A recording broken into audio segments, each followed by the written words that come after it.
Okay, I want you to picture this. Two vast armies are facing off across a rugged valley, and they are completely paralyzed.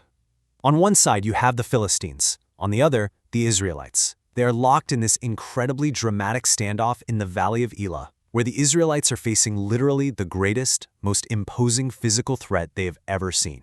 It's a moment of absolute, nail-biting tension. So, let's dive right in and unpack exactly what happens next.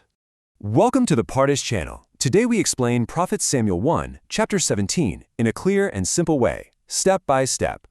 So here's our quick roadmap for today. We'll start with the context and challenge, see how David arrives at camp, stand before King Saul, witness the Battle of Champions, explore the ideas and aftermath, and then wrap up with some practical life lessons.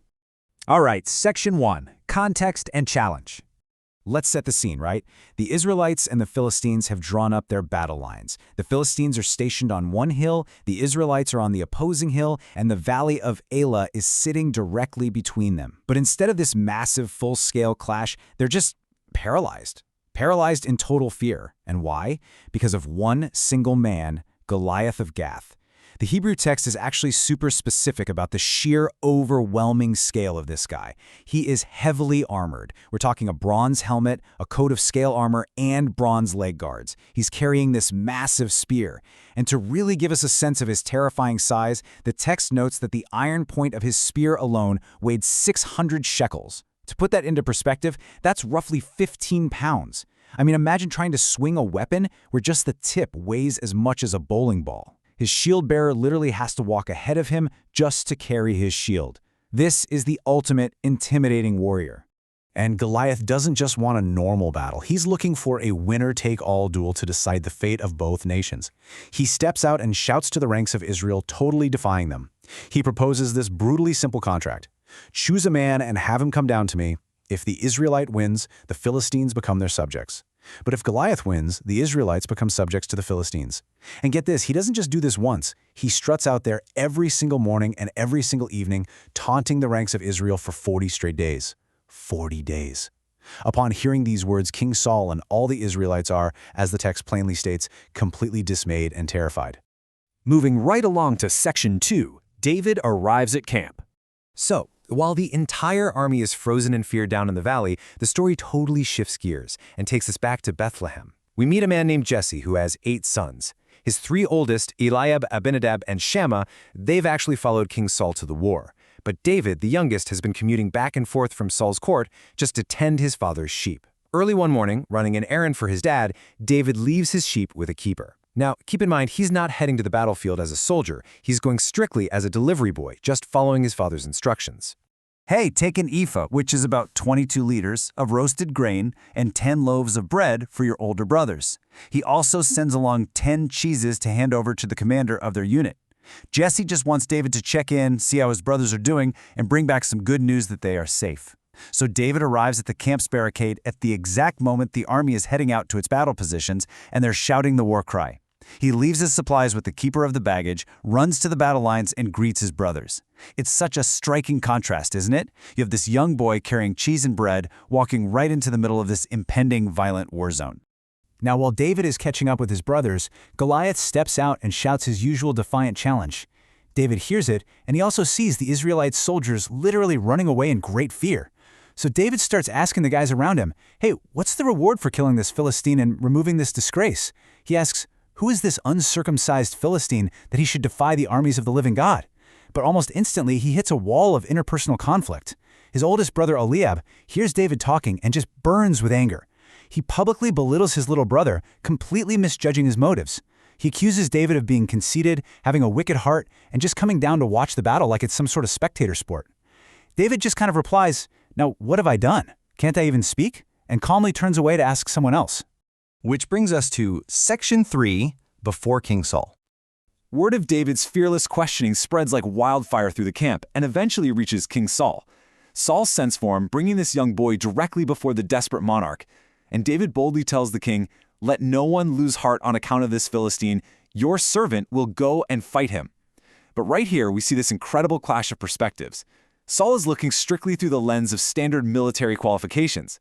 He tells David, "You are not able to go out against this Philistine and fight him. You're only a boy, and he's been a fighting man from his youth." But David counters that with his track record as a shepherd. He explains that whenever a lion or a bear came to carry off a sheep, he went right after it, struck it, and rescued the sheep straight out of its mouth.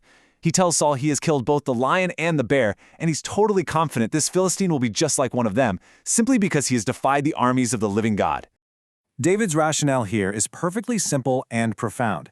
His past deliverance out in the wild absolutely guarantees his future victory in the valley. It honestly has nothing to do with his own physical strength. Surprisingly, Saul agrees. But then he tries to dress David in his own heavy royal armor and sword. And David just isn't used to them. He literally can't even walk around. So he takes it all off, choosing instead to go into battle exactly as he is. He grabs his shepherd's staff, heads over to the stream to pick out 5 smooth stones, puts them right into his shepherd's bag, and with his sling in his hand, he approaches the Philistine. And here we go. Section 4, the Battle of Champions. We have finally reached the absolute climax of the chapter, this ultimate, defining confrontation between the heavily armed giant and the young shepherd boy. As David approaches, Goliath looks him up and down, sees that he's just this ruddy, handsome boy, and utterly despises him. The giant curses David by his gods, laughing and asking, "Am I a dog that you come at me with sticks?" And he literally threatens to feed David's flesh to the birds and wild animals. But David responds so powerfully. He declares that while Goliath comes with sword and spear, David comes in the name of the Lord Almighty. Now, when we compare the Hebrew Masoretic tradition to the Greek Septuagint, we see some fascinating little differences that really dial up the drama. The Masoretic text uniquely emphasizes this incredible visual contrast by explicitly mentioning Goliath's shield-bearer walking in front of him. So you have this massive military apparatus arrayed against a boy. It also adds that David quickly ran toward the battle line to meet him. It creates this striking image of boldness that is just a total 180 from the earlier Israelite soldiers who were fleeing in absolute terror. And the mechanics of the victory? They unfold in an instant. As Goliath moves in to attack, David reaches right into his bag, takes out a single stone, and slings it. He strikes the Philistine directly on the forehead. The text tells us the stone sinks deeply into Goliath's forehead, and this massive giant completely collapses, falling face down on the ground. David triumphs instantly. But remember, David didn't even bring a sword to this fight, so he runs over, stands over the fallen giant, draws Goliath's very own sword from its scabbard, and uses it to behead him, finalizing the kill. Let's look at Section 5, Ideas and Aftermath. As you can imagine, the fall of the Philistine champion causes an immediate chaotic and total shift in the balance of power in that valley.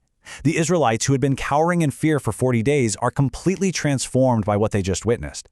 Seeing their ultimate hero dead, the Philistines turn and run in absolute panic, and at that exact moment, the men of Israel and Judah surge forward with a massive shout and chase the Philistines all the way to the entrance of Gath and the gates of Ekron. After the pursuit, the Israelites return and completely plunder the abandoned Philistine camp.